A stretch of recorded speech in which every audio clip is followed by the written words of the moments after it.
What's going on, everybody, and welcome back to Comic Breakdown. In this video, we're jumping into Godzilla vs. Spider-Man.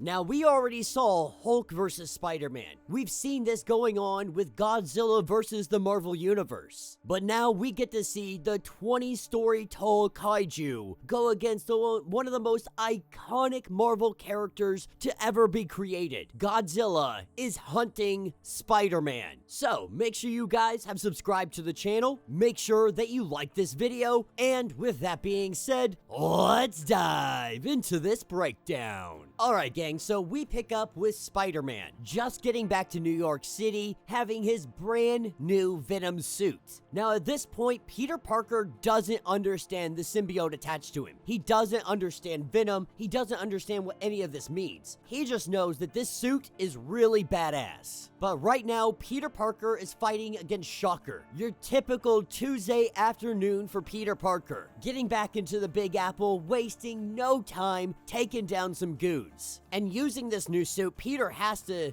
admit, this thing's pretty dope. It's got its own webs, the durability of it, and it transforms into his civilian gear with just a thought. This alien suit that he has, in his mind, is the best thing that he's ever got. Now, while all of this transpires, that's when we hear the rumbling, the wreckage of the buildings. And there he stands, king of the monsters, the force of nature, protector of Earth. Godzilla has arrived in the Big Apple. This is when Spider-Man, he takes care of Shocker real quick, says, we're done with this. We're done playing this little game. I got bigger issues to handle, obviously. Now, the last thing he remembers hearing of Godzilla is his entanglement with the Hulk. He knows he's punching way above his weight class. He knows there's no reason to try to talk with it. There's no reason to try to reason with it. He can only hope to lure it away and wait for the Avengers to show up. And so as he lures Godzilla through the city, not really sure why, but it seems to be targeting Peter Parker. As he makes his way through, this is where he sees Mary Jane in his building, getting home early, trying to surprise him. He swings by and he scoops up Mary Jane before it's too late, saving her just in the nick of time. Peter gets her to safety and is almost immediately met by Black Cat. Black Cat coming in, being all lovey-dovey, jumping all over him, glad that he's safe. Mary Jane, seeing this, obviously infuriated. But Spider-Man has no time to handle this little lover's quarrel that's going on. He tells Black Cat to get Mary Jane out of here, and he goes to fight Godzilla. He goes to lure the boy away, and while Godzilla chases him down, that's when Godzilla roars. And with that roar, Peter feels something break. Not his bones or his muscles. Something deeper. Something that was a part of him. Something not of this world. Something that is alive.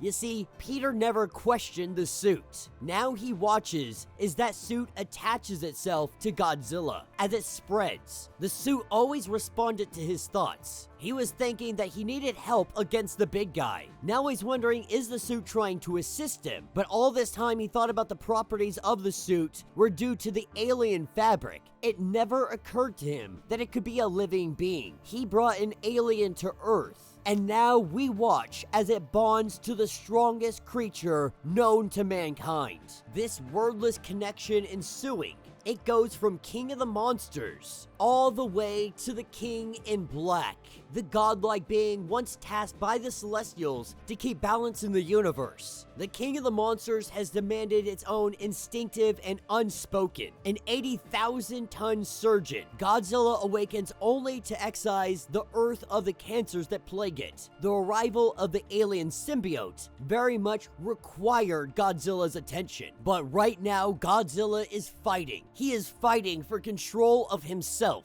The symbiote trying to take over his body. The only thing Godzilla can do is lash out in anger. While the military tries to bring down everything they can on Godzilla, it's simply not enough. The alien feeding on Godzilla's ambient energies makes it grow even stronger. Yet Godzilla does not yield complete control. Godzilla's fighting spirit is the only thing preventing this world from being completely consumed.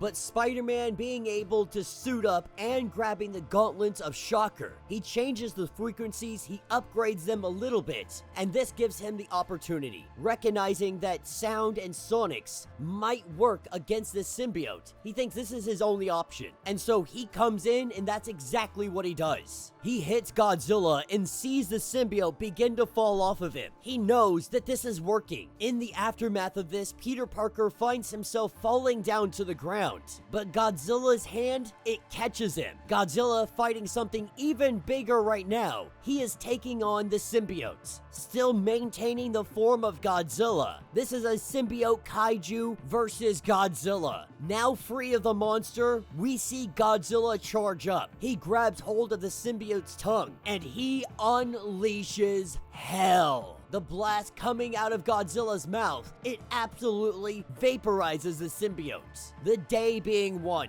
the symbiote being destroyed, Godzilla huffs and snorts at Spider-Man. More of a, don't ever do this shit again. And Spider-Man tells him, you don't have to tell me twice. Like, from now on, all future spider suits will be made in the good old US of A. And while this looks like it may have been the end of it, somewhere else we have somebody taking photos. A man by the name of Eddie Brock, coming in to get a camera and earn his payday. This is when something grabs hold of him. Something grabs hold of him, and it transforms him. This isn't just Venom. This is Venom infused with some of Godzilla's power. This is God Venom. And that will be the end of this issue. So let me know what you guys think down in the comments. I gotta admit, these Godzilla versus Marvel Universe are absolutely ridiculous.